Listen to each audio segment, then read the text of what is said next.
Good evening, and welcome to Lawyers on the Line. I'm Bob Falsani, founding partner with the Falsani Balmer, Peterson, Quinn and Beyer law firm, and this evening's moderator. Tonight we're talking about the death of the civil jury trial. A civil trial by jury is guaranteed by the United States and Minnesota constitutions. And the public seems to think our courtrooms are filled with civil jury trials. Yet trial by jury in civil cases is becoming increasingly rare. So why does the actual numbers of civil jury trials present such a stark contrast to public perception? That's what we're here to talk about tonight. And we've got a terrific panel. We have Judge Eric Hylden, District Court Judge, and Jim Balmer, my longtime partner since 1975. And Eric Beyer, my partner and who's been with our law firm for 17 years, he told me today. So feel free to call and ask questions to Judge Hilden, Jim, and Eric. They're ready to take any and all questions from all comers. The numbers are 218-788-2844, or if that's long distance for you, call at the toll-free line, 1-877-307-8762. So let's start out with this, okay? The question I have is this. Is there really a reduction in jury civil cases? I mean, the name of our topic tonight, is it true, or are we just making something up? Well, I can tell you I went and pulled some statistics today for Duluth. And what we found, I just went back 10 years, back to 2004 through 2014. What we found is the 5-year average in the first half was 32 civil jury trials. In the second half, 5-year average, it's down to 20. So that's a drop, at least for the Duluth courthouse, of a third. Wow. I've got some statistics from Minnesota and Wisconsin.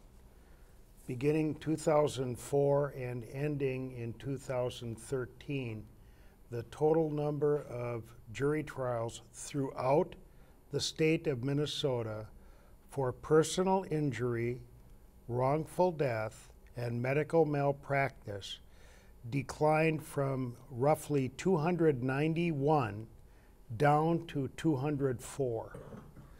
So when we're talking about what a civil trial is, that's the kinds of cases we're talking about, and it declined by almost a third. And there's national statistics out there summarizing state court filings, and since about 92, when I saw some statistics from 92 to 2008, it's down about 52%, something like that nationally. That's so, filings? It's civil jury trials. Trials? Yep. Okay. So, and how about filings? Are they different, or? Well, and I got those statistics too, just to see if there was a drop in filings that would correspond with that. But really, in Duluth for the year 2004, for what we categorize as major civil cases, which would include the ones that Jim's talked about here. In 2004, for Duluth, the number was 745. 2014, the number was 746. Now, it went down and up and down in between then, but let's say basically the same number of civil filings, a third less trials. And if we went back 20 years, we'd probably see a bigger decline then, wouldn't we, or not? Well, you and I researched that a few years back, and the decline is dramatic. Let me add this as a personal note. In the year 2000, I recall trying 12 cases to verdict. That doesn't sound like a lot to somebody in the audience, but for civil cases, that's a fairly hefty number of trials. You got 4 hours sleep that year. Yeah.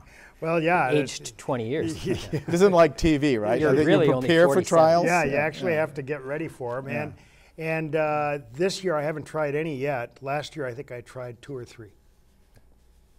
Okay. How about federal court? Is there any difference there, or do they?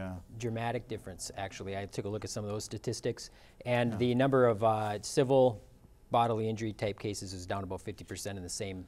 Actually, the statistic I was referring to was a federal case filings, and I happened to take a look at that today.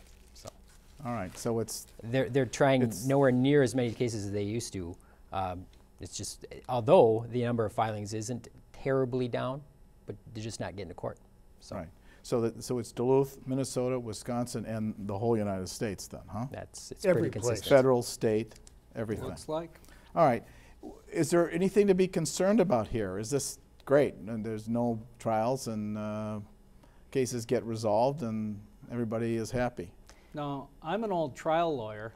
I love trials. The only thing better than doing trials as a lawyer, like you guys do, is to do them as a judge. Because then I can sit there and call balls and strikes. It's wonderful fun. But for the person whose case is being tried, I think the civil jury trial is kind of a cornerstone of our democracy. That you get the opportunity to have a jury of your peers really decide liability issues, causation, damages. And that to me is the big appeal of civil jury trials. Is it's what our country is all about, kind of. Well, And what about business litigation? Is that similar or not? The typical consumer contract, whether you're buying a washing machine or a car or a house, contains an arbitration clause in it.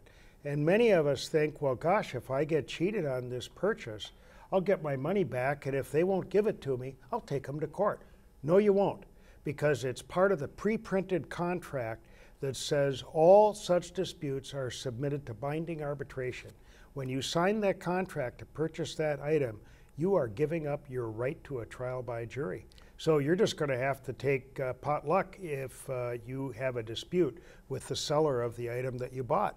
Now, Eric, can you comment on some of the other things that get lost of this cornerstone of democracy idea when you don't have civil jury trials? Well, sure. One thing is that the civil jury trial is designed in many respects to act as sort of a societal regulation of tortfeasors. Of if a business makes a product that's dangerous, there isn't a regulation that says you have to have this switch on a certain device.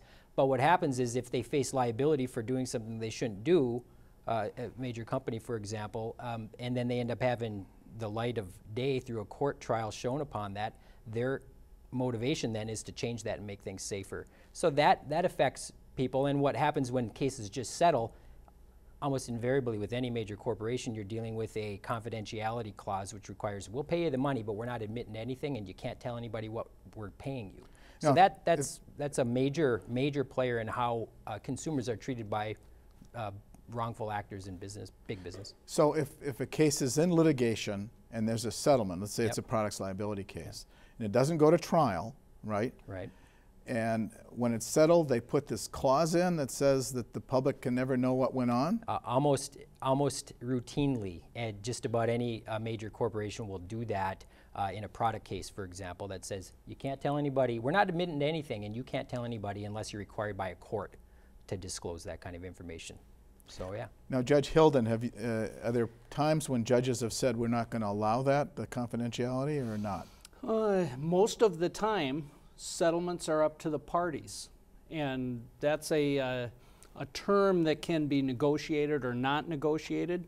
And I think recently of the kind of clergy sex cases, there's some of those where the parties have said, no, we're not agreeing to confidentiality because plaintiff wants to tell his story, and others where they have said, yep, we'll keep everything quiet. That's kind of up to the parties.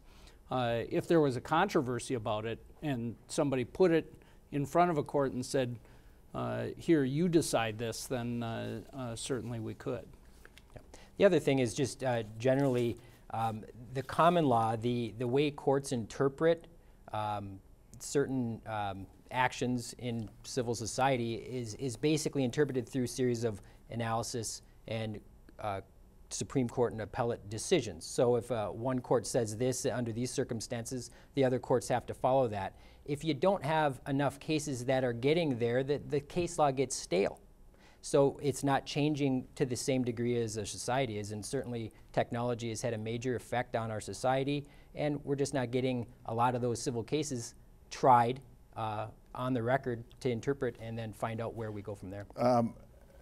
Anything about setting values on cases by having jury trials, Jim? Well, yes. If you don't have enough jury trials, then there's no way for lawyers to be able to advise their clients by predicting the probable outcome of a trial in their case. And it becomes more a matter of guesswork. And then if you're cautious, as most sensible people are, you're prepared to take less than you otherwise would have if there was a better track record. There's one other thing about this I've been thinking about while we've all been talking. Most of us believe that our jury trials will give us some form of justice. Sometimes we're wrong, or at least we think we are, but most of us generally look to the American jury trial system as a way of achieving justice. And when you don't have an opportunity to put your case before a jury, you have the sense that you've been deprived of that right to a just trial. And that's a bad thing for an American democracy. Don't you want to put your future in the hands of Judge Hilden over here? I don't have a problem with Judge Hilden, and several times I've put my future in his hands, and I'm still here. But my clients typically prefer a trial by jury. All right, here's the question I have. The result of not as many jury trials, is that partly due to inexperienced lawyers? In other words, lawyers that are taking cases that demand a trial that haven't tried any cases. Judge Hilden, any thoughts on that? Well, all of us kind of started out there. I remember going into my first jury trial thinking, I don't know if I know how to do this or not, but you get there by actually doing it. So it is a matter of having the confidence of your clients and having the support to go out there and try cases that need to get tried. Here's a winner from Jim in Meadowlands. Isn't there a lot of unnecessary litigation in courts, like the hot coffee case, Yes. the McDonald's Okay, case? So all we right. knew that we were going to get Boy, this. We already talked about this before we got on the air today. So. Let me just say, there is a wonderful documentary that Jim from Meadowlands ought to pull up on Netflix. It's called Hot Coffee, of all things. And it chronicles the jury system, tort reform actions, and the actual facts of the Stella Liebeck case, which involved facts that the public really doesn't know about. Briefly, McDonald's had been sued hundreds of times before this because they were serving coffee that they knew, based upon regulations, that was unsafe for human consumption. Okay, Ms. Liebeck was found partially at fault for her burns, and she had something in excess of $40,000 worth of medical expense to graft skin onto the inside of her thighs and her vagina area. Something like 20% of her body was scalded to third-degree burns by this. She would have taken $20,000 to settle it. McDonald's said no. Went to trial. The total compensatory award, which included medical expense, past and future, and pain and suffering, was something around $350,000, $400,000. McDonald's was held to have been wantonly and knowingly violating the safety of its patrons by serving it at this temperature, and the jury awarded punitive damages of 1 day's coffee sales against McDonald's for punishment. That was a red state where they tried that, right? wasn't And then, it? of course, the judge overturned that verdict, and then a confidential settlement ensued.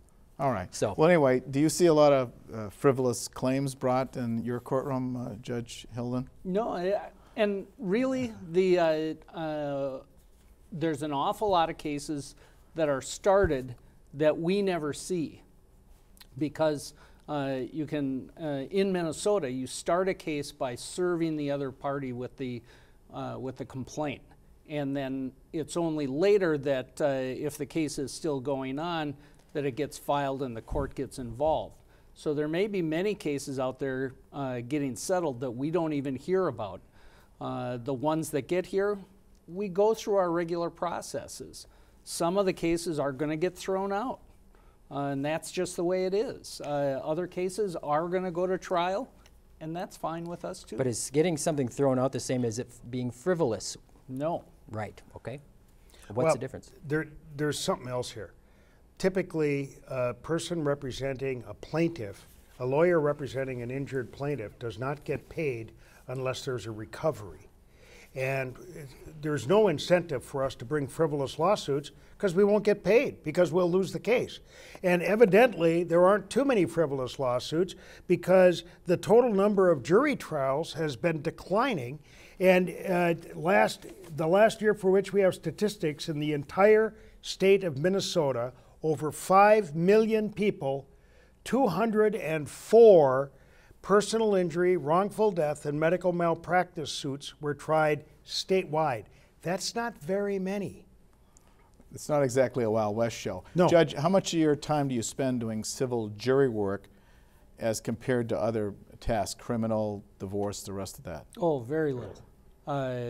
You know, I think in the last year I've had civil jury trials, maybe 3 or 4 in the last several years. Now I've had 2 so far this year, pretty typical. But most of our time is spent on criminal work. Okay.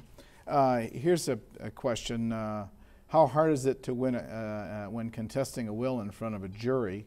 I'll ask Mr. Balmer. He just brought a will contest claim here. Maybe it's from one of the litigants. Who knows? Yeah, but go, what's the question? How hard is it to contest one? Yeah. Well, of course, each case depends on its own facts.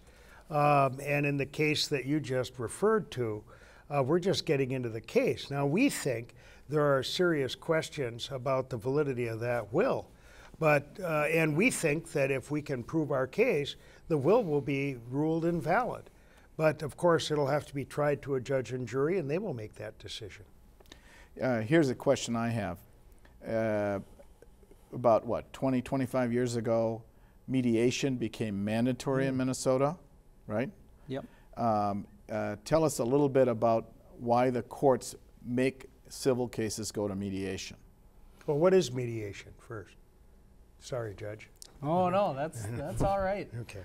Go ahead. Mediation is really the chance for the parties to get together and see whether they can come to their own resolution of the case, rather than have a judge or a jury decide the case for them.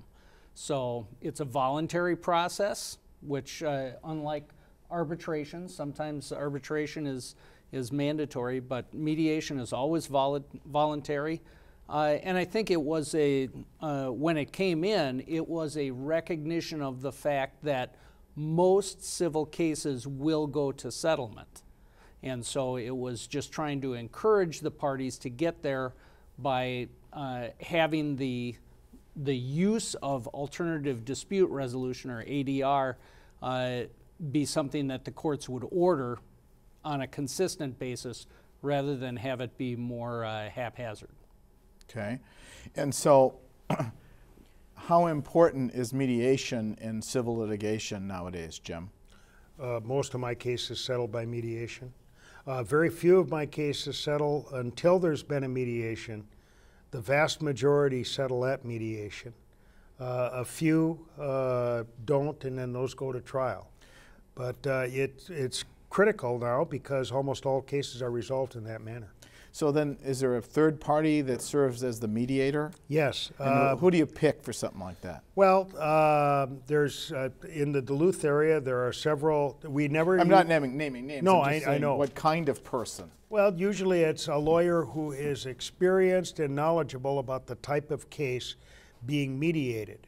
It's never a judge, because the judges don't want to be biased about what happened at the mediation when they're trying the case.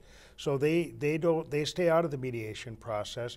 And private attorneys who are knowledgeable about that particular field of the law, for example, a motor vehicle crash case, you get a lawyer that's tried a number of those cases to serve as a mediator so that he can advise and warn both sides about what he thinks their risks of going to trial are. Okay, Eric, what's more expensive, taking the case all the way to trial or resolving it at the mediation? To go to trial, you end up having the major expenses are the same. you're going to spend some money getting records, reports, and all those kind of things all the way up to mediation. If you don't settle at mediation, then you have to get your expert witnesses in, and that just to take a typical doctor deposition, you're being charged at least $2,500, and if you have 2 or 3 of those, and then plus the transcripts and all those kind of things, it's terribly expensive. And then for the party itself, if you don't win, the losing party has to pay the costs, which include the depositions, those kind of things, of the other side. So that's it heightens the stakes of a loss, that's for sure. And there's many different kinds of cases where you need additional experts besides the doctors, liability experts like engineers, and that can make the case even more costly to try. Many cases cost far, far more to try now than they did even 20 years ago.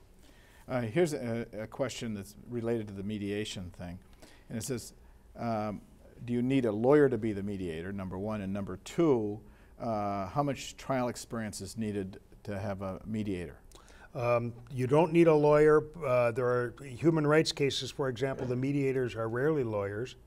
But in most of the kinds of cases we deal with, usually it's a lawyer, like in a motor vehicle case or even a contract case, because they know the pitfalls associated with actually trying the case, unlike many non-lawyers. Yeah, what it really comes down to is just you get the trust of both the plaintiff attorney and the defense attorney in agreeing on a person who they think can facilitate a settlement. So it could be anybody, but it tends to be people that are experienced. Yeah, at least locally, isn't it a pretty senior bunch here Right. that do it? I mean, one of the guys that I use, he's even practiced law longer than me. Yeah. And know one of the who other you're guys talking about. has practiced law, 4 years less than me. I mean, these are really senior Yeah, people. the youngest ones that we see as mediators are typically in their, I think there's one that may be in his late 40s for auto cases. So. They Yeah. got to know what they're talking about. They got to know what the values of the cases are. Now, in addition to mediation, you talked about alternative dispute resolution, other techniques. Do the parties sometimes agree to do an arbitration rather than a jury trial to save money on the litigation costs? I've seen that done. There's a certain insurance defense lawyer in town who does that with some frequency. Has to be just the right case. It's not very common, but it does happen. In arbitrations, Eric, what kind of results are you looking at? Are there swings in the results, or are they sort of strike zone Well, type things? I think that you tend to get a little bit more consistent result because you tend to be having one lawyer who's got the same similar experience as the litigating attorneys. I think lawyers tend to see the case a little more narrowly than a jury does. A jury could see something on a very large swings. So I think you tend to get a little more consistent result with the arbitration. It doesn't have the same sense of justice. And sometimes if you get putting all your eggs in the basket and the power of one person has its own risks, sometimes things need to be talked through. And But one thing I was going to bring up is that 20 years ago, when I was practicing, there were construction cases galore. You couldn't put up a tall building in this town without it turning into multi-year litigation. And that has largely gone by the boards because the insurers said, what we're going to do is require everybody that's working on this project to have an insurance policy through us. So it's one policy, and rather than having all sorts of fights between different insurers, they just figure out who's at fault themselves and decide it that way. But that's resulted in a great decrease in the number of trials here in Duluth and statewide. So when that cash cow stopped, you became a judge, correct? Wow. Okay. Very wise decision. Yeah. Bob, you're retiring soon, right? Yeah. All right. We talked about some of the risks here in terms of taxation of costs. Judge, you must rule on those all the time, right? So, when let's say a plaintiff is dirt poor and they try their case and they lose, what happens then? Do they get judgment against them? Well, typically, your retainer agreements, I think this is a requirement of the law, have to indicate that the clients are responsible for the costs. You can front the money to them, but they have to be ultimately responsible. Now, what happens with that? You know, a number of different things. I've seen people that filed for a bankruptcy reorganization. Just over costs. Over the costs. Yeah. And we actually opposed that, and they eventually paid it. Let me see, I don't think we have much time, but 2 seconds on Rocket Docket.